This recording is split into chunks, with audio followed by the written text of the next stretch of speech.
My parents offered to pay for my entire $40,000 wedding after giving my golden child older brother $500,000 as a wedding gift, so I accepted, thinking that they finally saw me as their child. But then I received an email requesting all the money back, so I paid them back but not in the way they expected. At just 4 years old, I was able to recite a poem in Spanish to my parents, because I had an ulterior motive, to get the last cookie from the cookie jar. But they just nodded their heads, took the last cookie, and handed it to my 8-year-old brother, all because he had gone to the bathroom by himself for once. This pretty much set the tone for the rest of my relationship with my parents. Growing up, he got the latest gadgets, nicer clothes, and way more attention, whereas I made do with hand-me-downs and started working weekend jobs at 14 to buy things I wanted. But the real shock hit when Jake, now 34, got married 4 years ago. My parents handed him and his wife a staggering $500,000 as their wedding present, which funded their gorgeous home in an affluent neighborhood. Despite feeling a slight sting, I genuinely felt happy for him at the time, especially since my own life was progressing smoothly. I had tucked away decent savings and was dating Alex, aka the love of my life. And fast forward to last summer when Alex proposed. I was absolutely ecstatic. We budgeted around $40,000, which seemed reasonable for the classy yet understated wedding we envisioned. And then, once again, my parents shocked me. But this time, it was in a good way, because out of nowhere, they volunteered to cover the entire wedding cost. I felt touched beyond words. For once, it seemed like they were acknowledging me as equally important. At the time, I believed it wasn't worth overthinking. Our wedding day was the calm before the storm, so to speak. My parents delivered heartfelt speeches, danced with us, and appeared sincerely joyful. Then, 2 days after the wedding, I received an email from my father. I expected it to be something about our honeymoon, or even a simple thank you for the wedding invite. But instead, it was a meticulously itemized invoice, basically a receipt, detailing every little expense they'd covered for the wedding. The message was brief and cold. We expect prompt payment. I stared at my screen, completely stunned. The invoice totaled $39,782.45, accounting for everything down to the last appetizer and flower arrangement. My stomach twisted into knots. Alex discovered me frozen in place, angry tears streaming down my face, curled in a ball. Well, he was absolutely livid. Money wasn't the issue. We could afford it if necessary, but that wasn't the point. My parents approached me, presented it as a gift, and even appeared excited to participate in planning. The more I reflected, the angrier I became. It felt like all the emotional baggage from years of favoritism had all led up to this one cruel act. The next morning, after a sleepless night discussing everything with Alex, I made my decision. I wrote my parents a check for the full amount and enclosed a letter. I avoided confronting them directly, knowing I couldn't maintain emotional composure,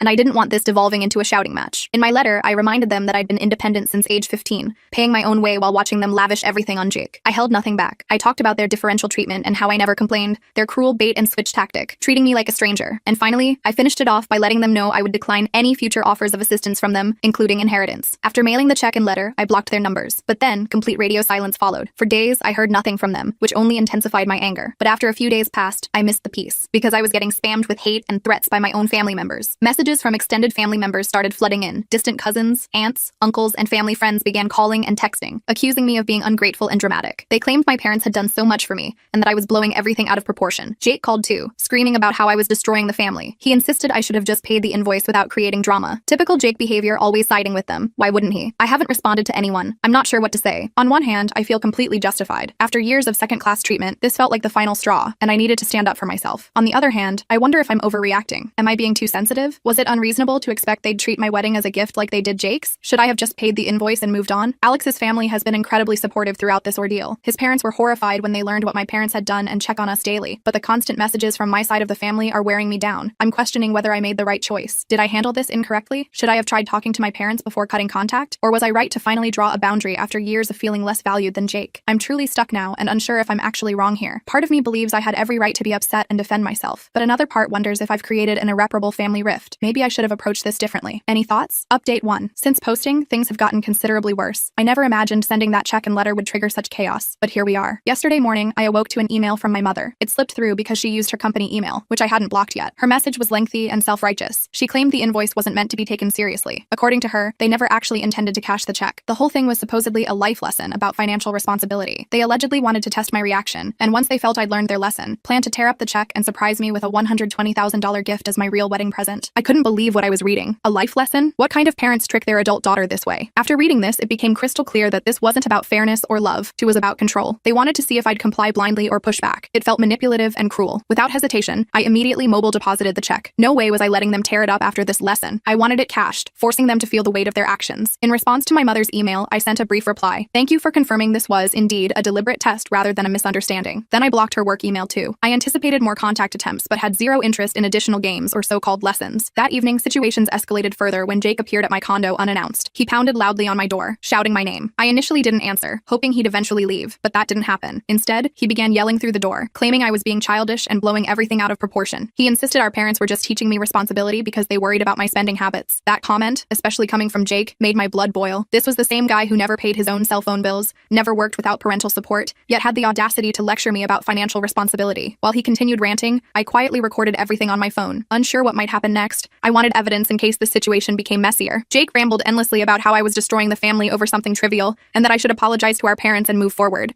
He claimed they never intended to hurt me and had always done their best for both of us. He kept insisting I was overreacting and the entire situation was my fault. I remained silent, refusing to open the door. I just sat there listening, silently fuming. Eventually, after what felt like forever, he left, but not before calling me selfish and accusing me of trying to sever family ties over money. After he departed, I sat quietly for a while, feeling overwhelmed by everything. Jake's outburst only confirmed what I'd always known. He would perpetually take their side, regardless of how unreasonable or hurtful their actions were. That night, more messages poured in from extended family. Apparently, Jake went straight to my parents after failing to speak with me, and now they were rallying everyone against me. My phone flooded with texts from aunts, uncles, and several family friends. Most messages followed an identical pattern, calling me ungrateful, accusing me of causing unnecessary drama, and urging me to apologize for how I'd treated them. One message particularly struck me from an aunt I hadn't heard from in years. She claimed I was fortunate to have parents who cared enough to teach such lessons, and that I should be grateful they spent anything on my wedding. She concluded by saying I was lucky to even have parents who wanted involvement in my life. I couldn't believe how quickly everyone turned against me. It seemed they'd all decided my parents were right simply because they possessed the money and power. Nobody seemed concerned about the emotional manipulation or years of favoritism leading to this point. They only saw me rejecting their supposed generosity, which was sufficient for everyone to side against me. By this point, Alex worried about how much this affected me. He kept asking if I wanted a break from social media and to turn off my phone temporarily for peace. He reassured me I wasn't wrong, reminding me of all the times my parents showed favoritism toward Jake and how they always used money to manipulate us both. The most frustrating aspect was my inability to get straightforward answers. My parents weren't reaching out to explain themselves further. They truly believed their narrative, portraying themselves as misunderstood parents just trying to help, while I was the ungrateful daughter who exaggerated everything. I began wondering if I should have handled things differently. Maybe instead of sending that letter and blocking them, I should have had a proper conversation. But then again, I knew how those conversations typically went. They'd twist everything until I ended up apologizing for feeling hurt initially. It was a cycle I'd been trapped in for years, and I lacked energy to repeat it. For now, I'm focusing on the life Alex and I are building together. We can't do much except hope things improve eventually. Update 2. Hey everyone, I want to begin by thanking you all for your responses. Reading your comments, advice, and personal stories has truly helped me process recent events. It's been an emotional roller coaster, and your support means more than you realize. While I've tried maintaining strength, things have taken another unexpected turn. A few days after Jake's visit, I received a call from my father's brother, my uncle. We hadn't spoken in years, and honestly, I expected him to echo everyone else's sentiment about reconciling with my parents. Instead, his revelations completely transformed my perspective. He began by mentioning he'd heard about our situation through family gossip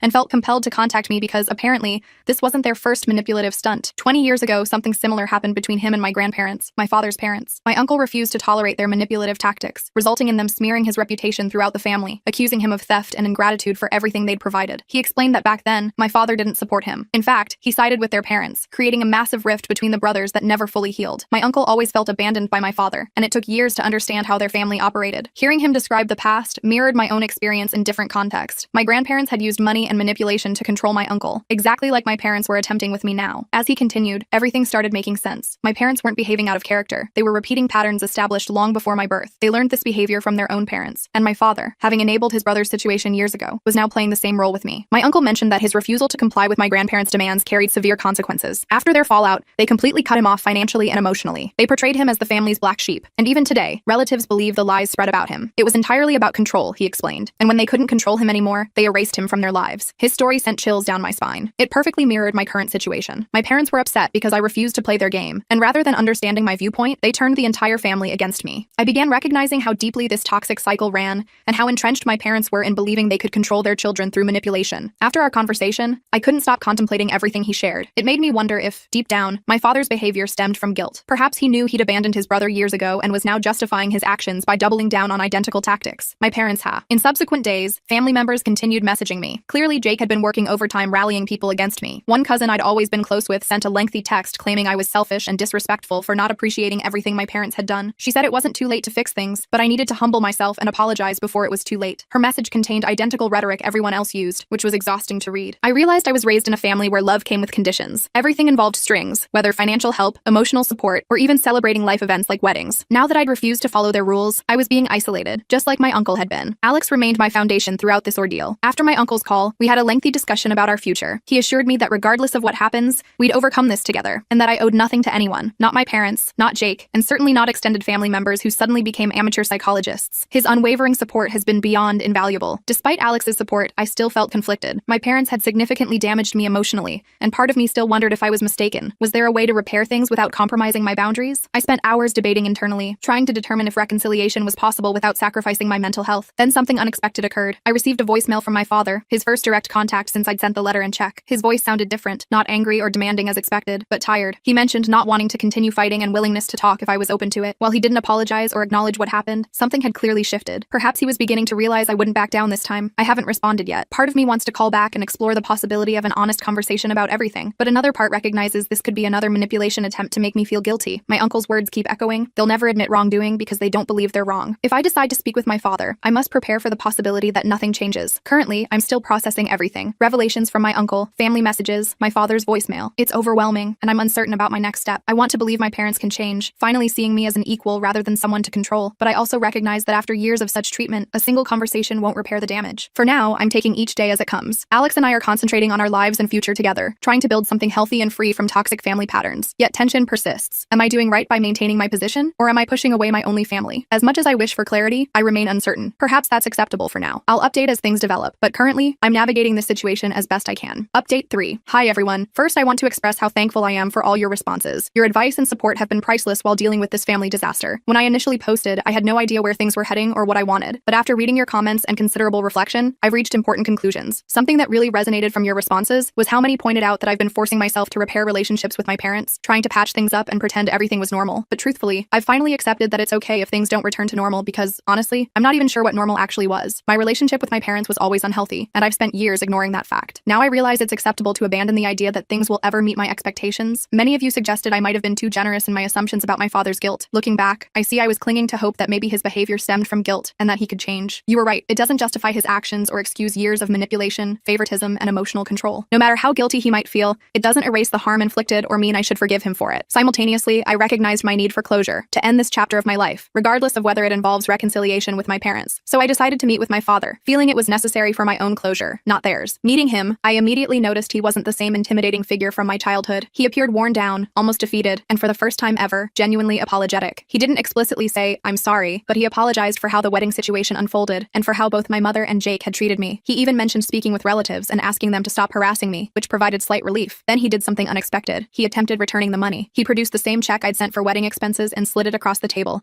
asking me to take it back. He explained that he and my mother had discussed it and wanted to make amends. This time I was prepared. I clearly stated I wouldn't take back the money. I emphasized this wasn't merely about money, but about everything that had transpired over years, consistently being treated as second best and the emotional toll it had taken. I explained that reclaiming the money wouldn't fix that, and this wasn't simply a financial transaction anymore. I could see his frustration when I refused. It seemed he didn't know what else to offer. In his mind, returning the money constituted an apology, but it didn't address deeper issues that had festered for years. He couldn't comprehend that the damage wasn't something a check could undo. After my refusal, he sat quietly for several minutes before saying he didn't want to lose me. He acknowledged things had gone too far and didn't want our family torn apart. While he seemed sincere, I realized I wasn't seeking reconciliation as he envisioned it. I wasn't interested in reverting to our previous dynamic, pretending everything could magically improve. I needed space, a genuine break from the toxic relationship that had defined our interactions for so long. So I told him I needed time away from the family, and that while this meeting was important, it changed very little. I explained I wasn't ready to simply forgive and forget. I needed time to heal on my terms. Surprisingly, he didn't argue. He simply nodded and said he understood, without trying to convince me to return or accusing me of overreacting as he had previously. In some ways, that acknowledgement meant more than anything else he could have said. Leaving the meeting, I experienced mixed emotions. I wasn't angry, but neither was I relieved. I'd hoped for closure, but closure isn't as neat as we desire. There was no clear resolution, no dramatic reconciliation or emotional breakthrough. It was simply concluded. I'd expressed what I needed to, and now it was my responsibility to move forward. Since then, I've taken steps to protect my peace. I've blocked additional family members who continued harassing me, and Alex and I are focusing on building our life without constant family drama. Having breathing room has been refreshing, though part of me remains conflicted. I know I made the right decision standing up for myself, but that doesn't make it easy. Some days I wonder if I could have handled things differently